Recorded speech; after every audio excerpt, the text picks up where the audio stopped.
Bologne fut choisie pour le centre du rassemblement vimereux en deux étapes, puis six ailes au succursale. Bologne fut mis à même de recueillir à lui seul plus de 2000 bâtiments de diverses espèces outre son port naturel. On y obtint un bassin artificiel à l'aide d'un barrage fermé au milieu par une écluse de 24 pieds de largeur.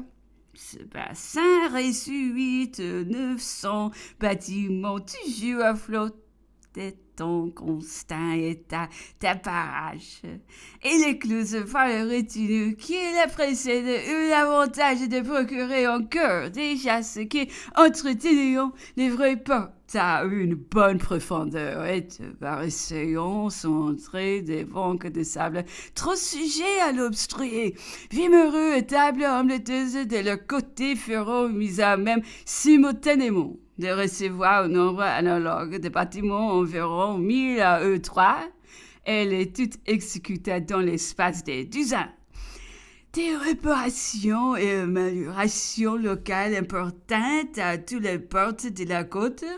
L'Havre, qu'on a rendu accessible aux frégates en détruisant à l'aide d'une forte écluse des chasses les banques des galets qui ont obstrué l'entrée.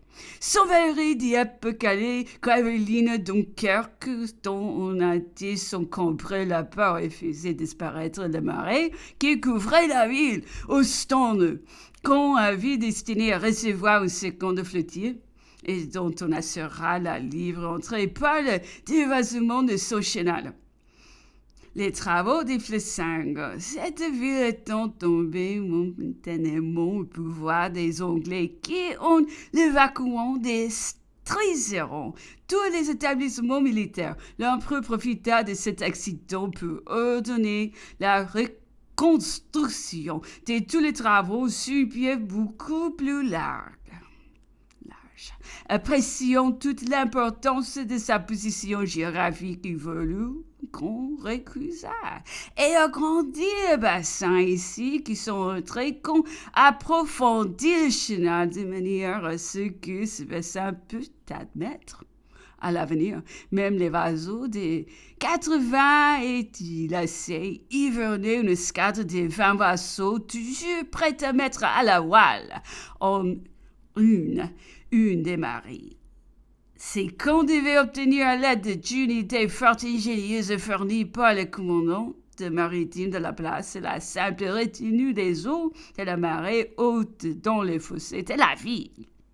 L'acquisition de cette bassin devenait des plus précieuses en ce qu'on appareillant en dehors de tous les embarras de l'Escaut. On s'y trouvait immédiatement rendu sur les côtes de l'Angleterre, qui devait de nécessité tenir les Anglais constamment en alarme, toujours en croisière, tandis que jusqu'à-là, dès qu'ils surveillaient nos vaisseaux, désormais dans Flessingue, remontés à Anvers par l'approche de l'hiver, ils rentraient tranquillement chez eux, n'ayant plus rien à surveiller jusqu'au retour de la belle saison. Mais la fortification de Flessingue devait répondre à un dépôt aussi précieux que toute une escadre.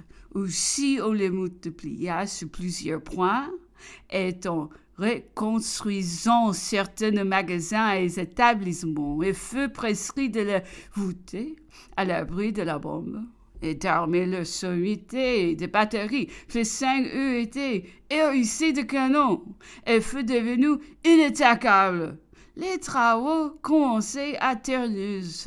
L'embouchure occidentale de l'Escaut était tellement importante pour les manœuvres d'entrée et de sortie de notre flotte et les inconvénients de l'hiver, que chaque année, illusion de les faire remonter jusqu'Anvers, créant de telles difficultés que l'empereur avait décidé au moment de fonder un arsenal plus important encore que Flessingue à l'embouchure même des fleuves, les points de Terneuse sur la rive gauche de l'Escaut, à 3 lieues de son embûcheux fut choisir les travaux immédiatement commencés. Toutefois, ils feront restreints ensuite et l'ensemble la journée à cause de la longueur du temps qu'ils ont exigé aussi bien que le pas l'énormité de leurs dépenses. Les grands et immenses travaux d'Anvers, cette ville à près de 20 lieues de la mer, dont elle est séparée par une route sinueuse, est très difficile. Semblait se refuser aux avantages désirables dans un arsenal maritime. Il ne se trouvait que de faibles établissements de commerce, une flotte qui y serait construite aurait beaucoup de peine à descendre. Elle aurait peu d'abri contre les coups de vent et les entreprises de l'ennemi. Elle serait inutile pendant près d'un tiers de l'année. L'approche de l'hiver et des glaces la forçant de me monter et de chercher ensuite un abri hors du courant et des glaces du fleuve, car il n'y existait pas de bassin flottable.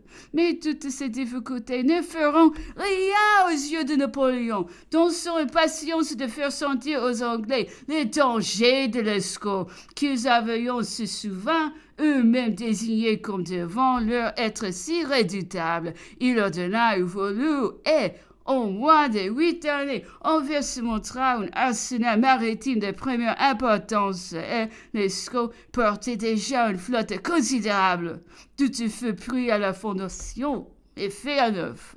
Les magasins de toute espèce, les quais, les chantiers, un asile provisoire fut trouvé pour les vaseaux contre les glaces du fleuve aux Ruppel, tandis qu'on achevait de creuser dans la ville même du grand bassin flotte, convenable peu les vaseaux des Tourangues complètement armés.